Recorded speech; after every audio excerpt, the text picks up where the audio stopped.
আরেকটা ঘটনা বলি। তখন নরেন্দ্র হচ্ছে বিখ্যাত স্বামী বিবেকানন্দ, তিনি ডেট্রয়েটে রয়েছেন। তো কীরকম দেবরক্ষিত তিনি। তো যখন এরকম বিখ্যাত হয়ে যায় না, তখন তো অনেকের হচ্ছে চক্ষুর শুল হয়। তো তখন অন্যান্য সম্প্রদায়, এমনকি ভারতবর্ষের অনেক ব্যক্তিও, যে নরেন্দ্র কম বয়স, তো এত সময় কি সবাই তার পিছনে ছুটছে, সবাই একদম পাগলের মতো উন্মাদ হয়ে গেছে এই স্বামী বিবেকানন্দের পিছনে, ওকে তো দাবাতে হবে, নিচু করতে হবে। তো বিভিন্নভাবে তার পিছনে এরকম চেষ্টা করেছে।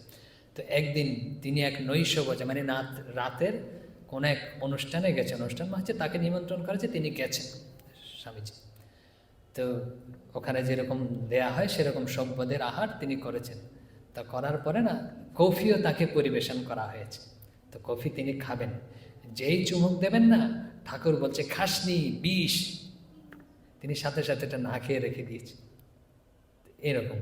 তো তিনি দেবরক্ষিত, সাক্ষাৎ শিব অবতরণ করেছে নীলকণ্ঠ, তাকে আবার বিষ দিয়ে মারার চেষ্টা করা হচ্ছে, দেখুন। তা আমরা তো সাধারণ মানুষ, তো ঠাকুর তাকে বলছেন, পাশে দাঁড়িয়ে বলছে খাসনি, বিষ। এরকম সর্বদা তিনি দেবরক্ষিত হয়েছিলেন।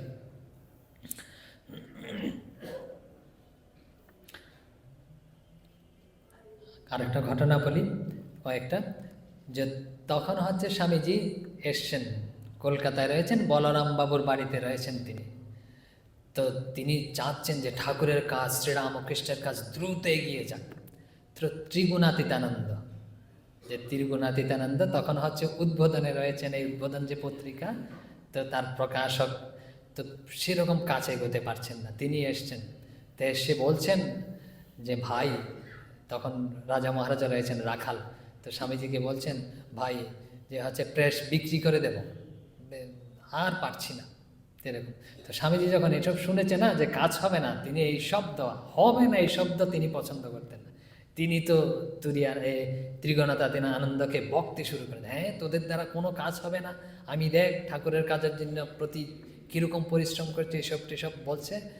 তখন তো ত্রিগুণাতীতানন্দ এরকম শুনতে শুনতে বলছেন, ভাই তোমার মতো যদি আমার ব্রেইনটা থাকতো না, তাহলে তো হতো। তোমার মতো তো, বলছে আমি এত কাজ করছি, বলছে তোমার মতো তোমার ব্রেইনটা আমাকে দিতে পারো।